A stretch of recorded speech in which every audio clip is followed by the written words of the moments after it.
চলে এলাম আজ আবার। সকালবেলা ঘুম থেকে উঠে চোখ মুখ ধুয়ে ব্রাশ করে রেডি হয়ে দৌড়ে দৌড়ে চলে গেলাম জিমে।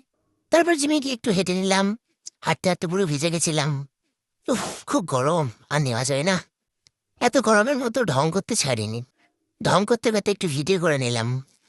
তারপর বেরিয়ে পড়লাম জিম থেকে। উফ, কি রোদ, আর পারা যায় না। বাড়ি এসে নিজে রান্নাটা করে নিয়েছিলাম। কেউ তো আর করে দেবে না, আমাকেই করতে হবে। বৃষ্টি হবে বলে রেডি হয়ে বেরোলাম ভিডিও করার জন্য। ও মা, মেঘ আমাকে দেখে দেখে পালিয়ে গেল। তারপর আমার রান্না করা চিকেন খেয়ে একটু আমি তৃপ্তি অনুভব করছিলাম। উফ, কি টেস্ট! উফ, লেগ পিসটা না যা হচ্ছে। তারপরে একটু দোকানদারি করছিলাম আর কি। তারপর একটা পাগল লোক হাতে ডরাডুলি করে কি একটা মুখে পড়ে দিল।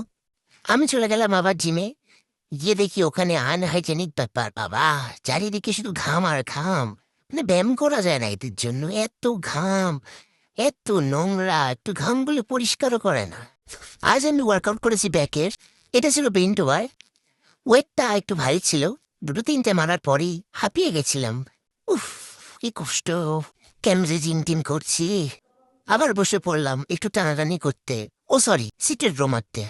এটা যায় তাই বাই করে কমপ্লিট করলাম। কিন্তু হেভি ওয়েট ছিল। এটা শেষ হলো।